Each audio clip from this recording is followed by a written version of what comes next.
देखो डॉक्टर देवेंद्र प्रधान भारतीय जनता पार्टी ओडिशा प्रदेश बहुत बड़ नेतृत्व। आज दिल्ली एम्स ठारे देहांत होईची।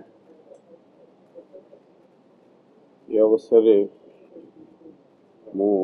निकटरे अमर आत्मा सदगति कामना करने सहित मोर श्रेष्ठ श्रद्धांजलि जनाऊँ। डॉक्टर देवेंद्र प्रधान 83 मसीह मंडल सभापति भाव में भारतीय जनता पार्टी प्रथम दायित्व नहीं पर मुहूर्त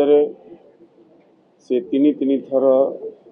भारतीय जनता पार्टी ओडिशा प्रदेश राज्यर सभापति भाव में कार्य करिसेंती एवं दिवंगत अटल बिहारी वाजपेयी नेतृत्व में केंद्र में से सड़क परिवहन विभाग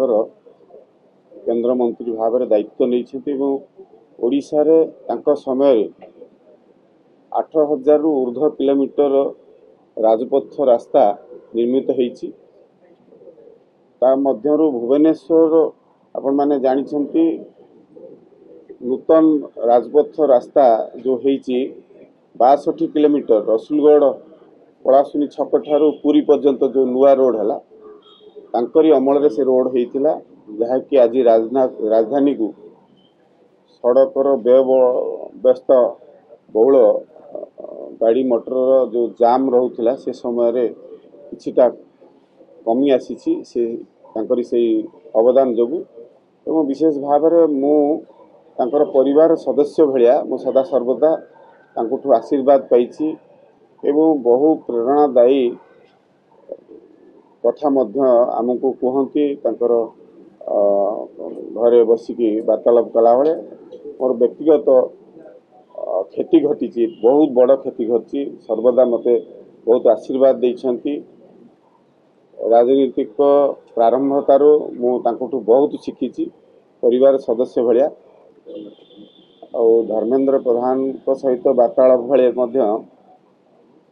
से राजनीति ओहरिया निष्पत्ति नेले से समय मुझे उपस्थिति जितेबले केंद्र मंत्री आमर से राज्यर केंद्र सभापति थे वेंकैया नायडू केंद्र मंत्री धर्मेंद्र प्रधान को गोटे कथा पचारि जितेबले धर्मेंद्र प्रधान विजय होते लोकसभा भाव में देवगढ़ पालड़ा से समय विधानसभा भाव में प्रार्थी भाव में छिड़ा होते डॉक्टर देवेंद्र प्रधान सीट को अदल बदल करके छिड़ा होते। आगुरी देवगढ़ लोकसभा सदस्य थे डॉक्टर देवेंद्र प्रधान से समय पालड़ार विधायक थे धर्मेंद्र प्रधान किंतु पर निर्वाचन में से अदल बदल होता कारण पर मुहूर्त देवेंद्र प्रधान जो हारी जाते से समय वेंकैया नायडू गोटे कथा धर्मेंद्र प्रधान को पचारि जे बाबा कहीं हारीगले से गोटे कथा डॉक्टर धर्मेंद्र प्रधान कही जे ओडिशावासी एकाठी बाप पुओं राजनीति को बोधे ग्रहण करूना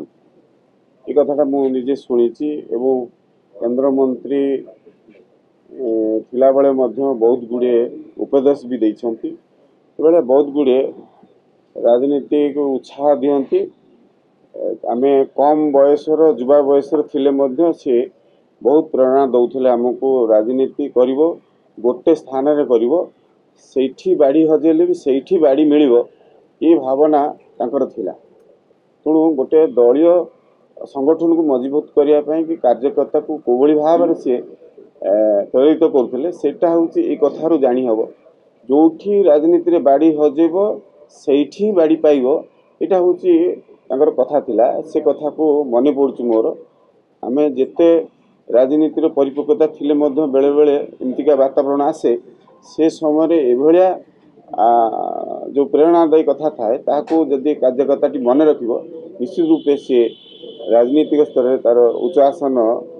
पाई परिबो एभलिया वार्ता से दौले। तेणु एभलिया व्यक्ति आज आम ग्रहण में नहांती बहुत भारतीय जनता पार्टी रो बहुत बड़ क्षति होती किंतु व्यक्तिगत भाव में मोर तो बहुत बड़ क्षति किंतु ये गोटे राष्ट्रीय क्षति निश्चित रूपे घटी महाप्रभु निकट मोर प्रार्थना तांकर अमर आत्मार सौगति मिलू पुनर्बार से एभली व्यक्तित्व भाव में जन्म ग्रहण करंतु ए धरापृष्ठ आमको अधिक आउ मार्गदर्शन भविष्य मिल मु मोर श्रेष्ठ श्रद्धांजलि अर्पण करुछु।